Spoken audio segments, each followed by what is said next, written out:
सर्दी और खांसी का उपचार। नंबर 1, गर्म दूध में हल्दी डालकर पीने से पुरानी खांसी ठीक हो जाती है। नंबर 2, सर्दी जुकाम में तुरंत आराम पाने के लिए दिन में 2 बार शहद के साथ अदरक का सेवन करें। नंबर 3, खांसी और कफ की समस्या दूर करने के लिए अजवाइन की पानी की भाप लें। नंबर 4, गले के इन्फेक्शन के लिए शहद का प्रयोग करें। नंबर 5, गले में टांसिल, खांसी, खराश और कोई अन्य इन्फेक्शन होने पर हल्दी प्रयोग करें।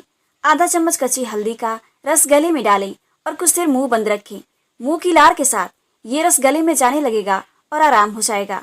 अगर ये हमारी पोस्ट अच्छी लगी हो तो प्लीज़ हमारे चैनल को सब्सक्राइब करें।